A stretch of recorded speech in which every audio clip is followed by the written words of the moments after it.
우리 다 함께 성경 암송하심으로 새벽 기도회를 시작하겠습니다. 예수께서 나와 말씀하여 이르시되 하늘과 땅의 모든 권세를 내게 주셨으니 그러므로 너희는 가서 모든 민족을 제자로 삼아 아버지와 아들과 성령의 이름으로 세례를 베풀고 내가 너희에게 분부한 모든 것을 가르쳐 지키게 하라. 볼지어다 내가 세상 끝날까지 너희와 항상 함께 있으리라 하시니라.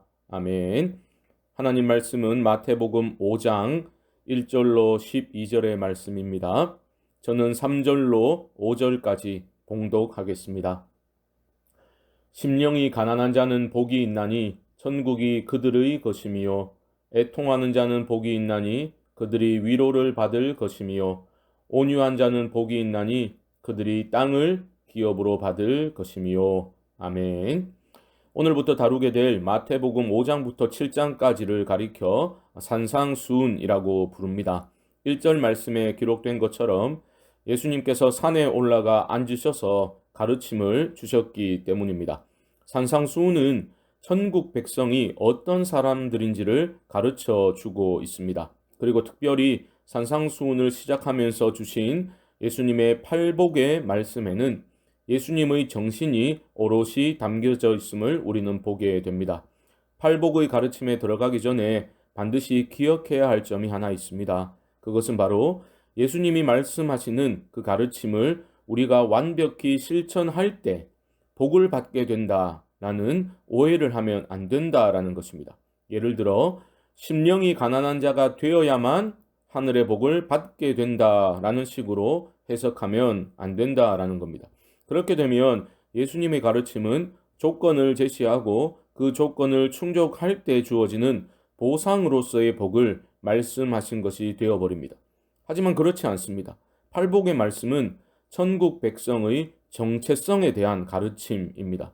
하나님을 제대로 만나 그 안에 하나님의 나라가 임한 사람, 예수 그리스도께서 최초로 선포하신 그 가르침을 따라 회개하고 복음을 믿은 사람이 누리게 될 하늘의 복을 지금 주님은 팔복으로 말씀하고 계신 겁니다. 정체성이라고 여러분 기억하셔야 되겠습니다. 사실 팔복이라고 하지만 그 내용을 보면 우리는 별로 내가 처하고 싶지 않은 상황이나 그런 상태를 제시하고 있음을 발견하게 되지요. 읽을 때는 좋은 말씀인 것 같은데 막상 그 말씀이 내 삶에 그대로 이루어지는 것을 진정으로 기대하기보다는 조금은 불편한 심정으로 말씀을 대하게 되는 것 같습니다. 우리는 심령이 가난한 사람, 애통하는 사람, 박해를 받는 사람이 되고 싶지 않습니다.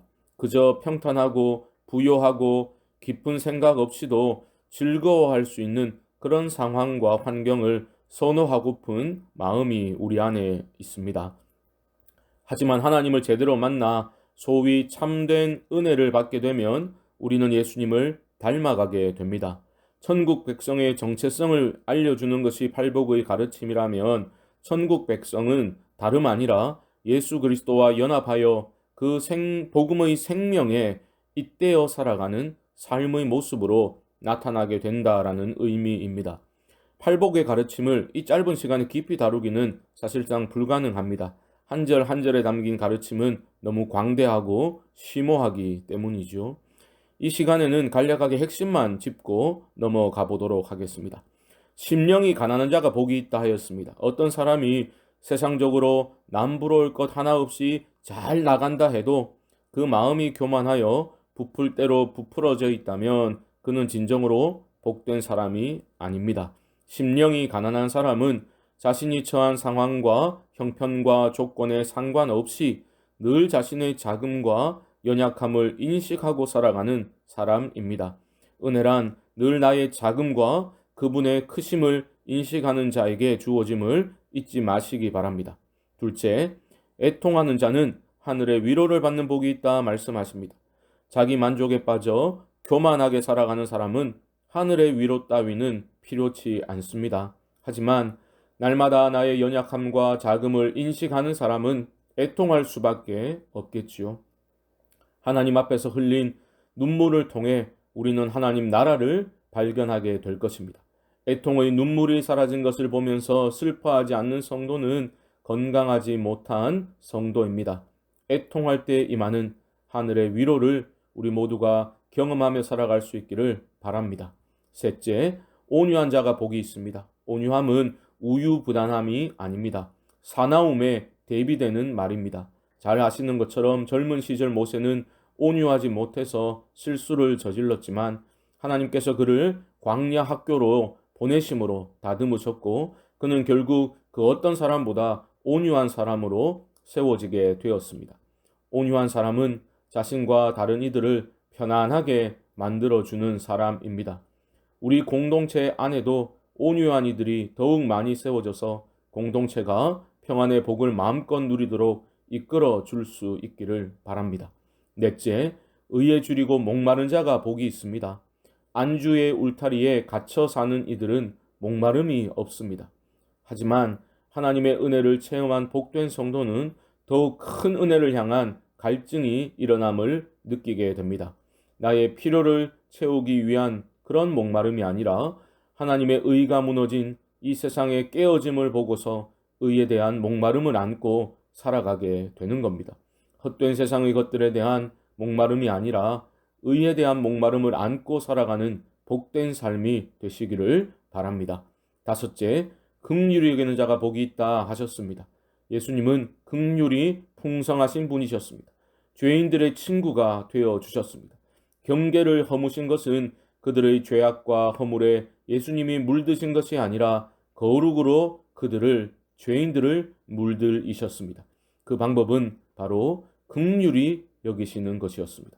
긍휼의 영어 단어인 compassion이라는 단어는 함께 아파한다라는 의미입니다. 정죄가 아니라 하나님의 생명에서 떠난 죄인들을 불쌍히 여기시며 함께 아파하시고 그들의 죄를 대신 담당하시고 죽으심으로 생명을 주신 그 주님의 긍휼을 우리는 날마다 배우고 실천해야 할 것입니다. 올 한 해 다른 이들을 판단하고 정죄하는 교만에서 우리 모두가 벗어나 긍휼을 실천하는 우리 모두가 될 수 있기를 바랍니다. 여섯째, 마음이 청결한 자가 복이 있습니다. 마음이 온갖 세상 염려와 근심과 욕심으로 가득 채워져 있다면 마음이 청결한 게 아니겠죠. 하지만 모든 것들을 비워내고 마음이 청결해지면 우리는 하나님을 볼 수 있습니다. 날마다 말씀과 기도로 우리 마음에 덕지덕지 낀 때를 벗겨내고 마음을 청결케 하심으로 하나님을 더욱 선명히 보고 거룩한 하나님의 현존 가운데 살아가는 우리 모두가 될 수 있기를 주님의 이름으로 축복합니다. 일곱 번째, 화평하게 하는 자가 복이 있다 하셨습니다. 화평하게 하는 성도는 하나님의 아들이라 일컬음을 받게 됩니다. 사도 바울의 가르침대로 예수 그리스도의 대속의 은혜를 통해 우리는 하나님과 화평하게 되었고 또한 화목하게 하는 직분을 받았습니다. 나의 말과 나의 행동을 통해 공동체의 화평이 깨어지는 것이 아니라 나를 통해 공동체가 화평을 누리게 되는 그런 복된 한 해가 될 수 있기를 소망합니다. 마지막 여덟째, 의를 위하여 박해를 받는 자가 복이 있다 하셨습니다. 성도는 이 땅을 살면서 아무 어려움이 없기만을 바라서는 안 될 것입니다. 죄로 인해 깨어진 세상 살아가면서 어찌 그런 일이 있을 수 있겠습니까? 하나님의 뜻과 말씀을 기준으로 삼아 순종의 길을 걷게 될 때 우리는 핍박을 당할 수 있습니다. 그런 어려움으로 인해 우리의 마음이 위축될 것이 아니라 더욱 하나님 편에 서는 사람이 되어야 합니다. 주께서 우리 안에 계시고 옆에서 동행하고 계심을 인식하면서 우리 모두가 팔복의 사람들로 그렇게 하나님 안에서 복된 성도의 삶을 살아갈 수 있게 되기를 주님의 이름으로 간절히 축원드립니다. 합심으로 기도합시다. 하나님 나라의 백성으로서 팔복의 삶을 이 땅에서 누리게 하시고 천국 백성의 정체성을 늘 기억하는 삶을 살게 하여 주옵소서. 우리 교회가 복음의 능력을 회복하게 하시고 성경적 교회로 건강하게 세워져 나가게 하시고 우리 각 가정에 주님의 은총으로 가득 채워 주옵시고 고통받는 가정 위에 긍휼의 은혜를 베풀어 주옵소서. 우리 교회가 영혼 구원하여 제자 삼는 교회의 본질적 사명에 전심으로 헌신하여 하나님의 일하심을 크게 경험케 하여 주옵소서. 이외에도 개인적인 기도의 제목들을 가지고 우리 주님의 이름을 한번 부르고 기도를 시작하겠습니다. 주여